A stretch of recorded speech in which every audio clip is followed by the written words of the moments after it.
And we start with major breaking news on multiple stories. Kamala Harris and her running mate Tim Walz will sit down with Dana Bash of CNN for an interview later this week. It will be her first interview since she took over the Democratic ticket 37 days ago, albeit with a sidekick of sorts. Tim Walz is one of the best when it comes to his interviewing skills. Plus, Donald Trump now says he will attend the ABC News debate in Philadelphia on September 10th. Trump previously agreed to debate Joe Biden on the network earlier this summer. We told you last night that the debate about the debate was silly and the debate would happen. So here is your confirmation 24 hours later. Also tonight, grand jury in Washington, D.C. just returned a superseding indictment against Donald Trump that charges him with trying to overturn the 2020 election. The reworked indictment comes about 2 months after the Supreme Court ruled presidents have immunity for official acts while in office. Welcome to Jack Smith, trying to remain relevant. All of these major announcements come on the eve of a massive campaign push from both campaigns. This is going into Labor Day.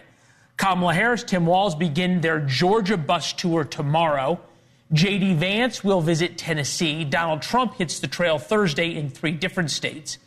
We've also learned Kamala Harris will campaign with President Biden on Labor Day. That's key. Union Joe. Joe Biden likes to talk about union voters. And with that, we welcome you to the Ferris Show on television on what is a jam-packed news day in late August. It rarely happens, but welcome to 2024. And first tonight, CNN's exclusive interview with the Vice President will air on Thursday night, which is not a coincidence. Nothing says burying a story or an interview like Thursday night before Labor Day. Not many people will see the interview. That's the point. The most viewers CNN ever pulled in was for their debate in June. That was 9.5 million. 8 million watched CNN's coverage of January 6, 2021 in prime time. Normally, CNN's viewership is a couple of million. So consider this. 155 million Americans voted in 2020. So if CNN has a very, very good night, very good, less than 5% of voters will watch the interview. 95% will not see this interview. It will come and go. Although a lot will read about it and watch shortened clips on social media. That's where we all communicate. Which brings us to the debate of our time and the men who will decide this year's election. Neither of them are politicians. They're Elon Musk and Mark Zuckerberg. They and they alone have far more control than any journalist or even network executive. And Mark Zuckerberg, this is huge, just admitted he put his hand on the scale in 2020. Maybe a better description as we think about this is that he jumped on the scale by censoring and suppressing views critical not just of COVID-19 information, some things that he suppressed later turned out to be true, but then there was the stories about Hunter Biden's laptop that was demonstrably true and censored. Zuckerberg now says Facebook shouldn't have caved to pressure from the Biden administration, and he regrets the company was not more outspoken. This was a letter he sent yesterday to the Judiciary Committee of the House. Very suspicious in the timing. We're going to get to that too. He claims the company would not make the same choices today. So, for all the left's outrage at Elon Musk's support of Donald Trump, the Biden administration pressured Facebook to do the exact same thing they now accuse Musk of. There's a reason, of course, free speech is protected under the First Amendment. It's like what they say at the Washington Post, democracy dies in darkness.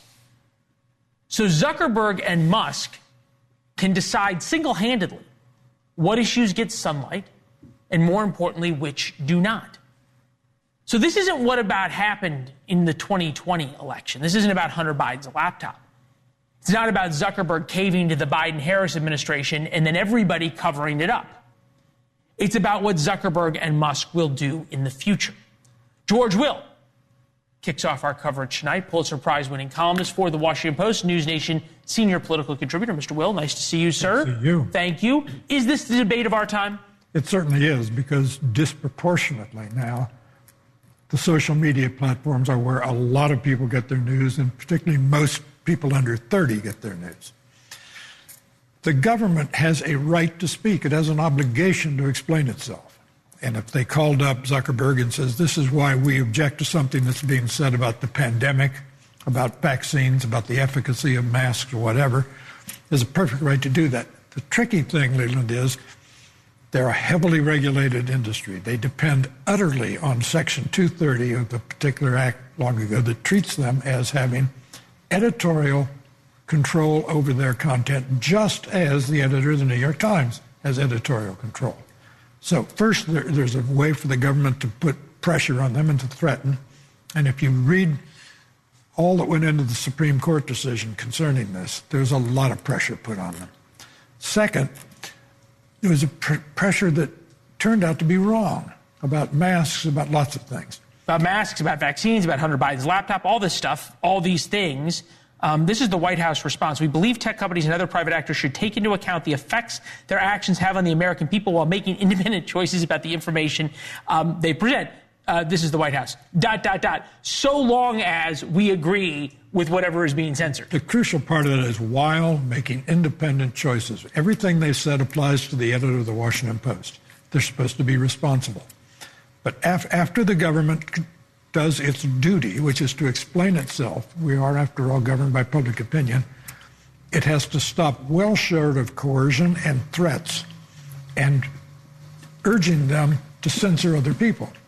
It's one thing to tell the New York Times or the Washington Post, this is our view and this is why we think we're right. It's quite something else to say, you shouldn't print the following people. Well, and to take this a step further, and I think this is perhaps the distinction, the Washington Post and New York Times is responsible for what they print. You can sue the New York Times or the Washington Post for libel and slander if you are so defamed by them. Facebook is protected from that. The whole reason they are protected is because they say we don't choose what is and what is not published. The fact that they were now choosing turns them into a newspaper, not the town square that they purport to be. Do we really want them to be the town square where every drunken maniac can stand up and be heard? I'm not so sure. If I own Facebook, wouldn't that be fun? But if I own Facebook, I'm not sure I would want to say that I'm open to absolutely everyone. I would say I am the editor, and okay. I will decide what gets put on my platform. Well, and then that gives you, if the most of the world goes to your platform, the ultimate power in a very serious way. This cuts both ways, and I think it's interesting now, almost at no time since the Civil War is free speech debated in the same way. Here is Donald Trump talking about flag burners. You burn an American flag, you go to jail for 1 year. Gotta do it. We gotta do it. They say it's not constitutional. They say, sir, that's unconstitutional. We'll make it constitutional. Okay, he's not going to make it constitutional to burn the flag. We've been having this debate since the 80s or 90s. But the willingness now for both sides to take away fundamental rights in the name of protecting us all or in the name of politics, is that new? And there is, yes, it is new. And there's what also is new is there's a substantial portion of the public thinks that's just fine, that the First Amendment goes too far. Now, flag burning, the Supreme Court spoke on, it said it's a protected form of expression. Get over it. We came within one vote, Leland, of amending the Constitution, that is sending from the state, Congress to the states for ratification, and 38 states would have ratified it just like that. A constitutional amendment saying flag burning is not protected. One vote stopped it. It was the vote of Mitch McConnell. So the threat is what you're saying is very real. Very real. Congress shall make no law abridging the freedom of speech, the press, the right of the people to peaceably assemble and to petition the government for the redress of grievances. There's a reason it is the First Amendment. That's what they thought was most important of all people. And I know you're going to perhaps scoff at me when I say this. Robert F. Kennedy Jr. Friday night about this. The whole basis of American democracy is the free flow of information. And we know that a government that can silence its opponents has license for any kind of atrocity. How much are we going to hear now in this debate between Kamala Harris and Donald Trump? It's sort of the bottom of the horseshoe in America's political movements there is this feeling that the other side is so dangerous they must be stopped at all costs. We originally, in our founding era, passed the Alien and Sedition Acts, which empowered the government to censor and imprison newspaper editors, which they did, by the way, who were guilty of defaming the government. Well, those laws were sunsetted and they expired on their own. But today, more than any time in my lifetime, the First Amendment is considered controversial. And there is a substantial part of the country that would be part of exactly the kind of mob that the First Amendment was written to protect us against. That is, those who want to silence ideas they don't like. And you bring this all the way back around now to Zuckerberg and Musk and how powerful they are in this choice, not to define the issues or not to define the policies, but to define how we all talk about them. In an interesting way, don't they have more power in who the president will be than certainly any network executive, certainly the editor of the New York Times? But the people still make up their own minds.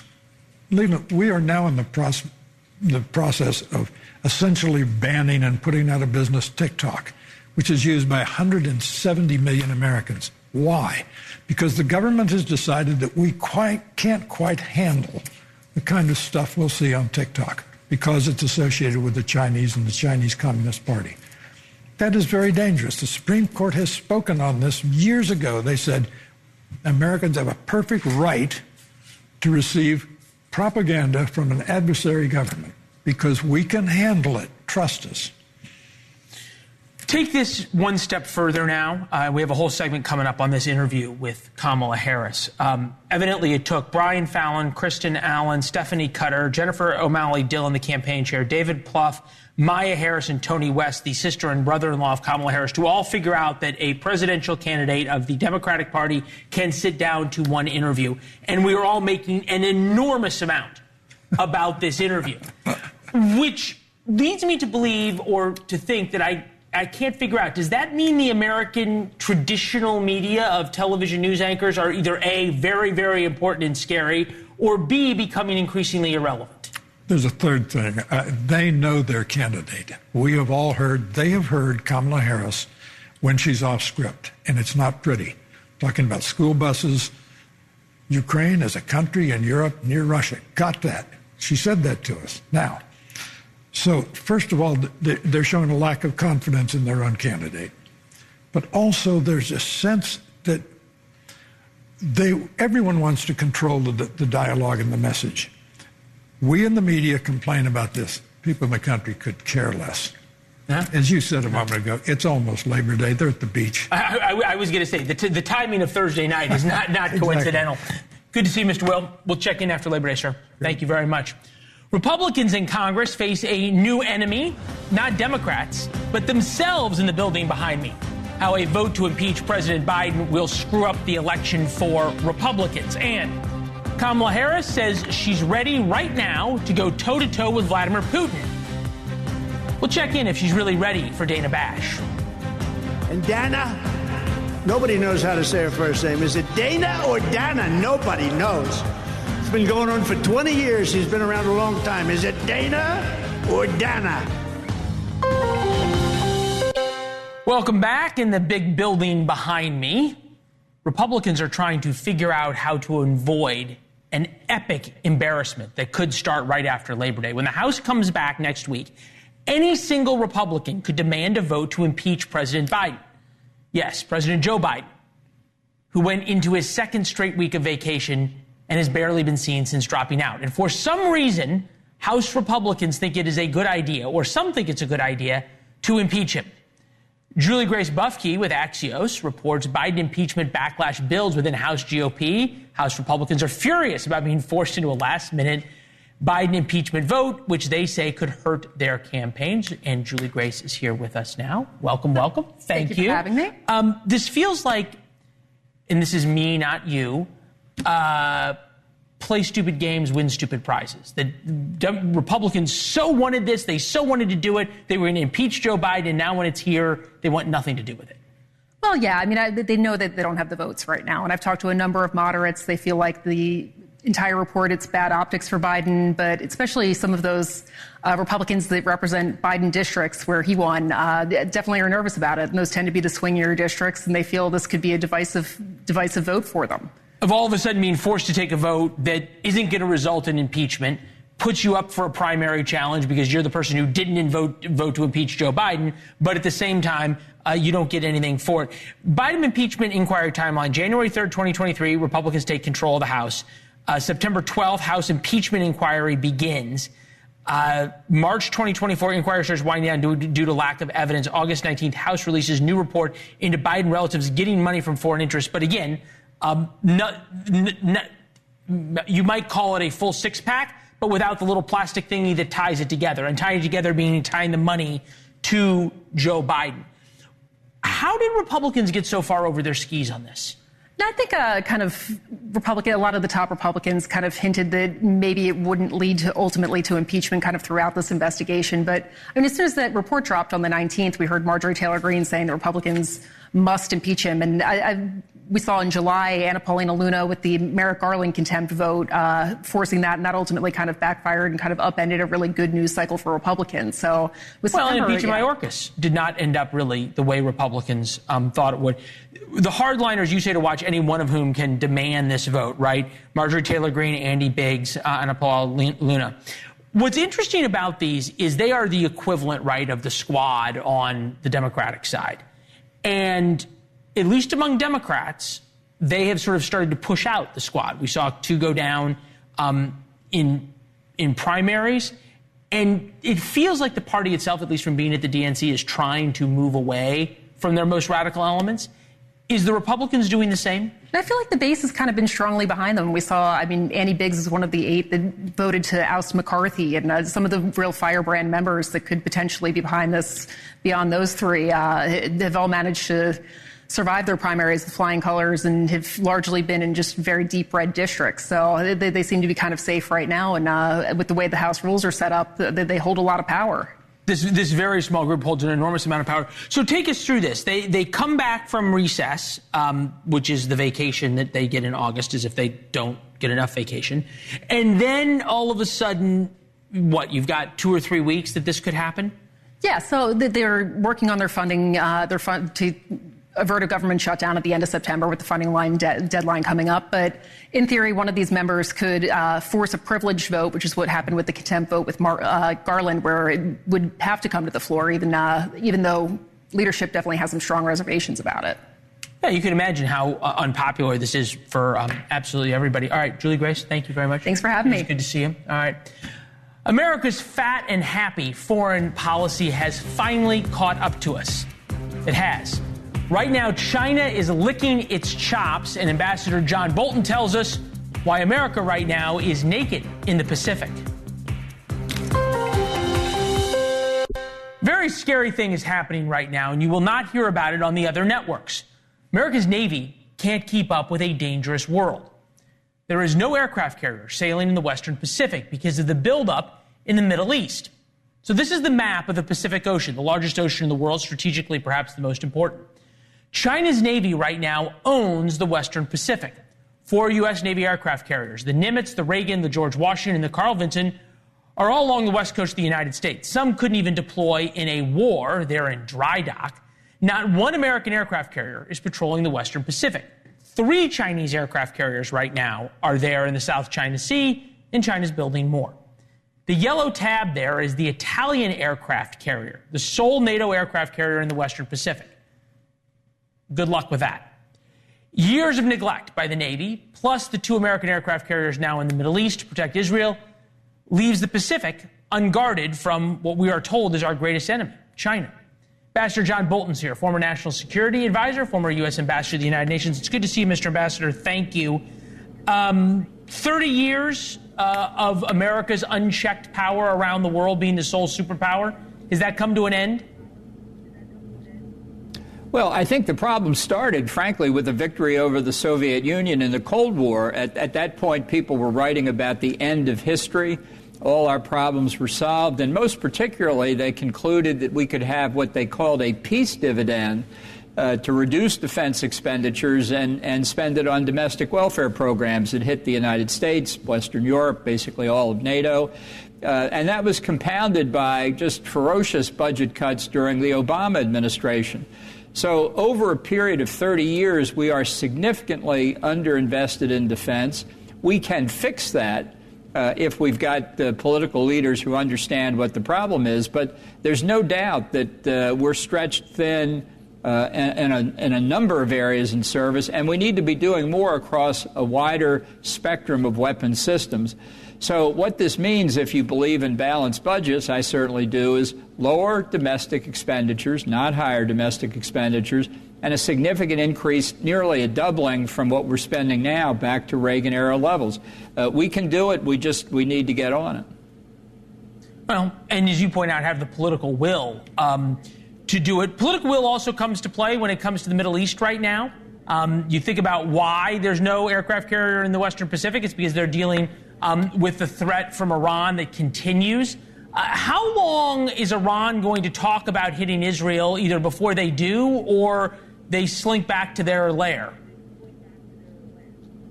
Well, look, I think this crisis is going to go on for a long time. You know, the Iranians didn't arm, equip, train, finance, and direct these terrorist proxies for the benefit of the terrorist proxies. They're doing it for the benefit of Iran. And I have a problem with the way the administration keeps saying we want to avoid a wider war. The Israelis, the Arab states, the United States are in a wider war right now. We have been since October the 7th. From the Houthis in Yemen to Hamas in the Gaza Strip, Hezbollah in Lebanon, the Shia militia groups in Syria and Iraq, and Iran's own military forces, both the regular military and the Revolutionary Guard. There are kind of 5 different fronts to this war. Some days, some are hotter than others, but Iran's the one calling the shots. And until we address that problem, the central problem is Iran, we're going to have this issue flare up when the Iranians want it to, not when we do. That's a great point, that the Iranians now seem to be in the catbird seat. There is this statement over and over and over again that the U.S. will defend Israel. And you think about the amount of firepower now surrounding Israel from the United States. Obviously, there's a lot of Iranian firepower surrounding it as well. How does the administration that says their number one goal is non-escalation expect that if Israel is hit, you don't get drawn into a wider war with Israel and Iran?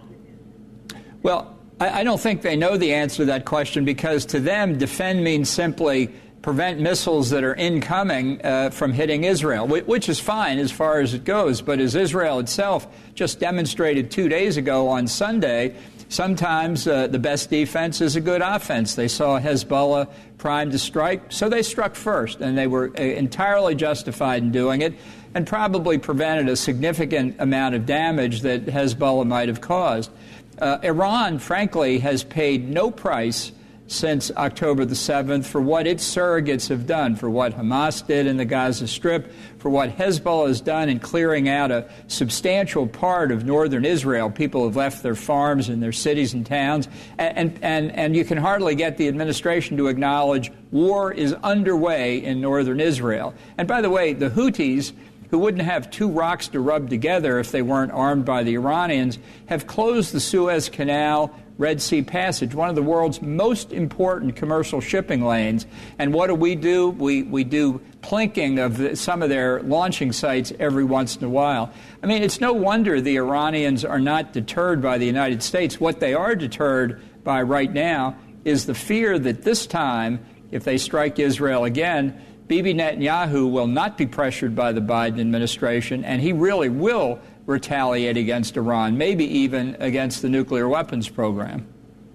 I'm going to try to put a bow on this if I can. One of Iran's main backers, protectors, armors is China. How much of this is coordination of the Chinese pulling the strings to draw the United States into maybe not a conflict, but to pull all of our resources towards Iran? And therefore, the Chinese now get to do whatever they want in the South China Sea and to our allies, and suddenly China is able to really embarrass the United States and prove that we can no longer be in two places at once, which we used to be able to. Yeah, look, I think what's emerging here is a new China-Russia axis. I think they've got their outriders like Iran, like North Korea, Syria, Belarus, Cuba, Venezuela. That's a pattern we're seeing, and I think they are playing as our bandwidth is stretched. The war in Ukraine, the war in the Middle East, a very contentious presidential campaign, and a feckless administration in the White House. So I'm actually surprised China hasn't done something more provocative, as you say, with respect to the South China Sea, Taiwan, land border with India, and having not happened since last October, between now and the election, or then between the election and Inauguration Day, the transition period, we should be very concerned about it. Well, I hope you're wrong. I don't think you are, but that seems to sort of be where China's going with this. Ambassador, it's good to see you, sir. Thank you. Glad to be with you. Yes, sir. Last night, we did a segment with the father of Marine Lance Corporal Kareem Nikoui. You might have been able to tell at the end of the segment, it brought me to tears. Still emotional thinking about it now. A suicide bomber at Kabul's airport's Abbey Gate killed the younger Nikoui 3 years ago this week during the Biden-Harris botched withdrawal from Afghanistan. You know, he wanted to fight for his country. And that's what I try to look at, you know, his faith and love in Jesus Christ. You know, on the same day, today is August 26, 2021 was the day that he lost his life, but he gave his life to Jesus Christ on August 26, 2016. So 5 years to the day he gave his life to Jesus. And I think that's what I like to think about. Steve, we're thinking about you and your son as well today.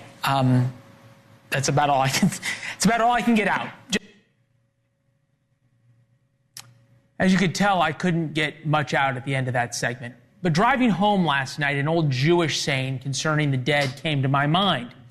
May his memory be a blessing.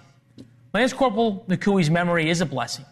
From his father's description, he was an exceptional young man with lots of options in the world. But he wanted to protect his country. He wanted to serve his country.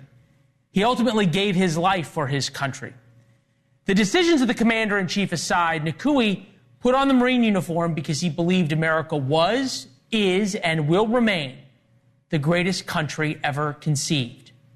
So for all of our reporting about what's wrong with America, Nikoui's beliefs and his sacrifice represent what's right with the United States. May his memory be a blessing to all of us. We wrote about this first in War Notes. That's our email newsletter that comes out every day at 4 p.m. You can subscribe for free at warnotes.com. You can reply to the email as well. We read them all, share some of those on air. You can connect with us on social media at Leland Vittert. Kamala Harris will sit down for her first interview on Thursday. The real reason she waited so long, and I'll tell you the most important question Dana Bash should ask. By the way, I have to say, Jake Tapper and Dana Bash were unbelievably straight and honest, and I give them a lot of credit for that. A lot of people were saying you couldn't have a fair debate. I think we have that with ABC.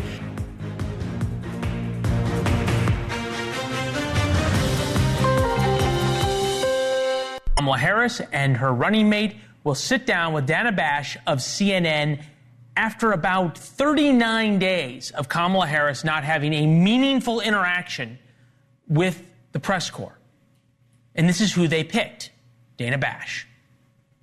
For you to ask me that question is actually very insulting because Hillary Clinton does one stop and then she goes home and sleeps. And yet you'll ask me that question. I think it's a very rude question, to be honest with you. Insults, invective, and outright lies. That's what we heard from Donald Trump in Iowa this weekend. Ask him about the fact that he probably made American and maybe world history by being the first person to talk about the size of his hands at a presidential debate. I'm just going to say it like it is. That was a shit show. Stalin or Hitler.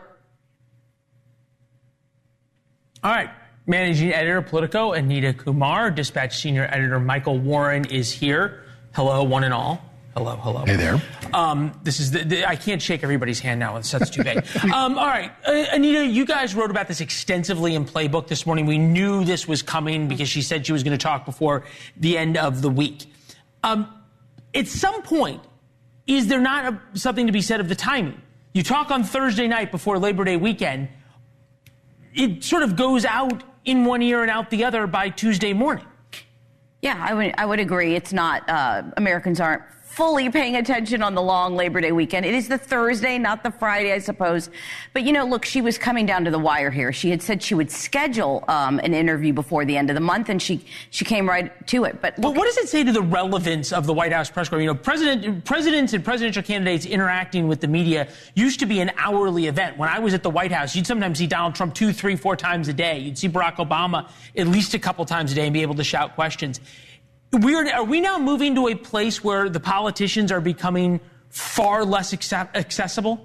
Well, we've seen that with Kamala Harris. We've seen it with Joe Biden, right? Because Joe Biden hasn't done a lot of those news events that you've talked about. He hasn't done a lot of news conferences. And so she's following in the same footsteps. But look, if she felt like she needed it, she would have done it. She feels like she doesn't need it. She has some momentum, and she felt like she pushed it off as long as she could. Michael, how much does she feel like she doesn't need it? Because the White House press corps, that at times used to be quite aggressive in some circles, Jim Acosta, thinking about you, has not been nearly as aggressive with Kamala Harris or, for that matter, Joe Biden.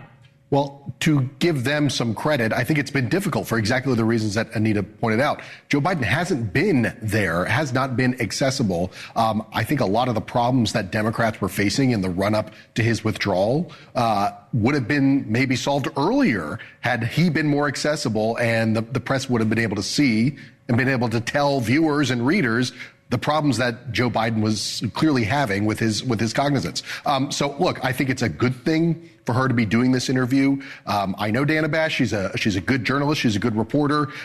She's fair, and I'm looking forward to seeing this hopefully will be the first, not the last, of tough interviews that Kamala Harris will be facing. And credit where credit's due to Dana Bash. After the debate, the CNN debate, there had been an awful lot of talk by Team Trump that this wasn't going to be fair, and she and Tapper were going to go after Donald Trump, and did not. They let the two debate, and we know how that ended up.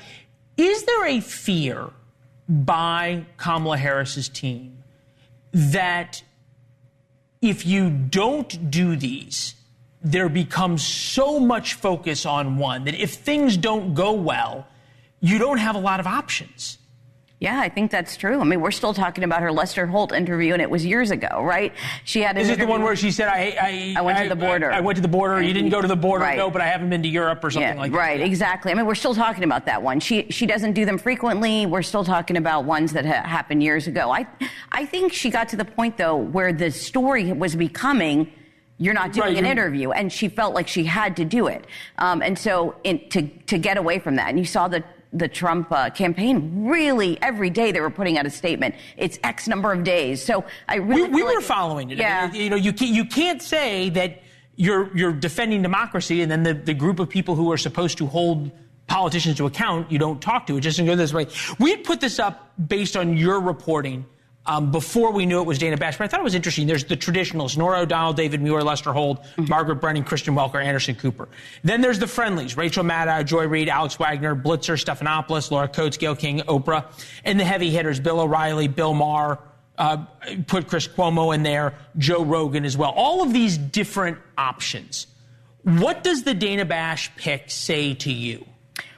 Well, I think that there were going to be some criticisms if she went with MSNBC or NBC, probably MSNBC, right? There were going to be some criticisms if she went with a Sunday morning or a morning show, I should say, that it wasn't a serious interview. That's not to say they're not serious journalists, but it's a different vibe there. And so she had to sort of go with another network. And so I think that's why she picked CNN. Okay. And she felt like, you showed a clip of Dana Bash and she tells it like it is. She asked some questions. She was a moderator of the debate last time with Joe Biden. And I think we'll see some serious questions from her on policy and some serious follow-ups. How much negotiation was there, you think, in terms of this interview? I mean, we know Tim Walz is included. Yeah. We have any reporting on this? No, but knowing how these sort of things work and how competitive it was, other networks wanted this interview. Anybody wanted this interview. The negotiations were, I have to imagine, were extensive and deep and went on for a while. I'm smiling because you saw everyone asking for him. Meet the Press the other day. Kristen Welker said, "Come on the show." I mean, people were just asking for the interview. It's just sort of what are the ground rules that are set up, and it's interesting that Tim Walz is going to be there next to her, right? Because Tim Walz, for as difficult as Kamala Harris has with interviews, cable news is sort of like Tim Walz's happy place. Right. Look, I think Walz is a very good interviewer, and he does well. Interviewee, excuse me. He's a good interview for any of these, but you can see him not only on cable news, podcasts I've seen him do recently. I think he's going to be an asset for her in a situation where I think she's clearly uncomfortable. She's uncomfortable because she has past issues that she's now, or her campaign says she's moved away from. It's going to be nice to have a partner in crime, if you will, there next to her to help her out. It's going to be fascinating when we have this soundbite. If Dana Bash brings up her last interview with Kamala Harris about the withdrawal in Afghanistan. Take a listen. He just made a really big decision. Afghanistan. Yes. Were you the last person in the room? Yes. And you feel comfortable? I do. And I'm going to add to that. This is a president who has an extraordinary amount of courage. One of the reasons we love having you on, Anita, is because Politico reports so much about what's happening inside Washington.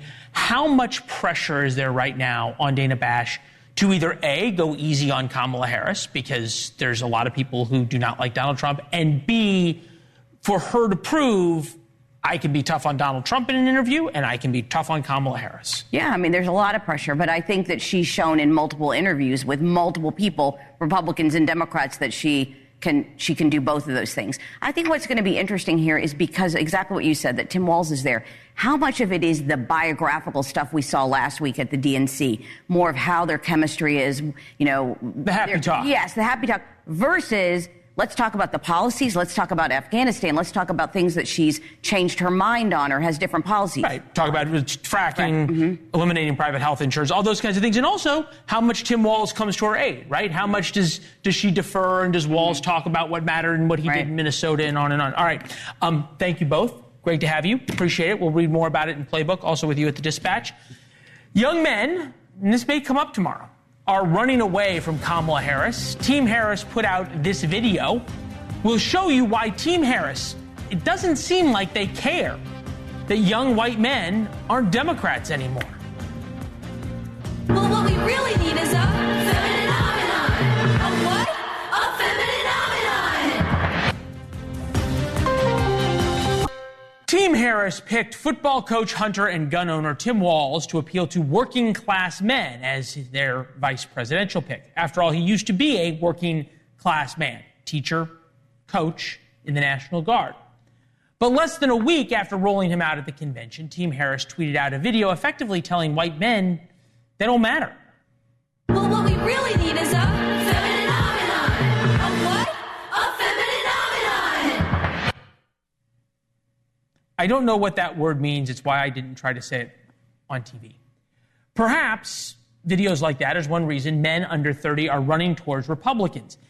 In 2016, 35% of young men preferred the Republican Party. That number has grown to 48% as of last year. Paul Waldman studied the shift to Trump's party, co-author of White Rule Rage, The Threat to American Democracy. Paul, it is good to see you as always. Thanks for coming back.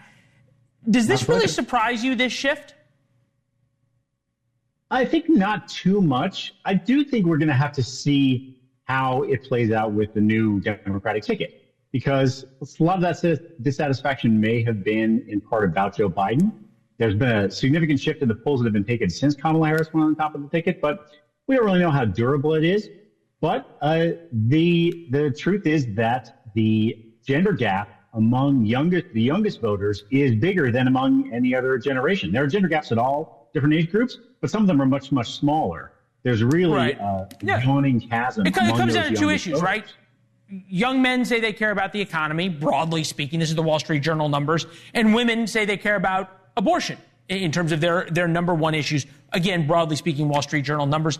James Carville at the Aspen Ideas Festival, June 29th. Take a listen. There are too many preachy females in Democratic campaign culture, all right? And we come across to people as judgmental. As you were doing research on your book, did that sentiment come out? About the preachy females?